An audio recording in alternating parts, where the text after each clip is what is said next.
हेलो सांग मैंने जय जगन्नाथ आपण को स्वागत करुच्ची आम नुआ भिडियो आसतु बुली जावा आम मयूरभंजर नुआ एक सौंदर्यपूर्ण दृश्य चलतु देखा जीवा। एटा हूँ आम अस्तिया पुल पाखे मार्केट अच्छी। मार्केट राति हेले परिवा बिक्री हुए। आलू पियाज माछ मांस सब प्रकार जिनस मिले।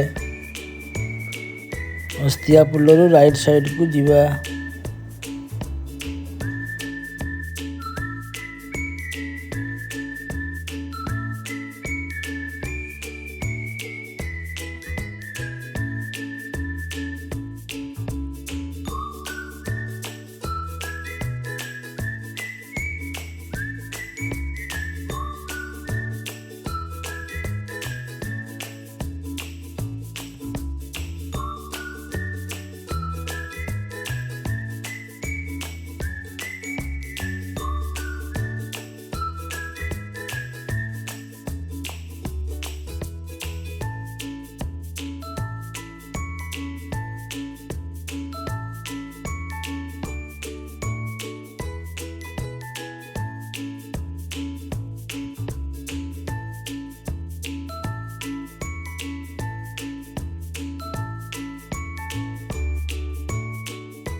ଏଇ ଦେଖନ୍ତୁ ସାଙ୍ଗମାନେ, ମୁଁ ପହଞ୍ଚିଗଲି ଦେଓମାଳିରେ।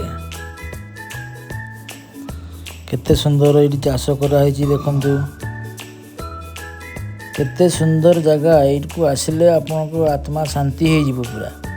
ସହରର ଗାଡ଼ି ମଟର ଶୁଣିବା ଅପେକ୍ଷା ଏହି ପାହାଡ଼ କଡ଼ର ରହିବାର ମଜା ହିଁ କିଛି ଅଲଗା। ଆପଣମାନେ ଥରେ ଆସି ବୁଲି ଯାଆନ୍ତୁ।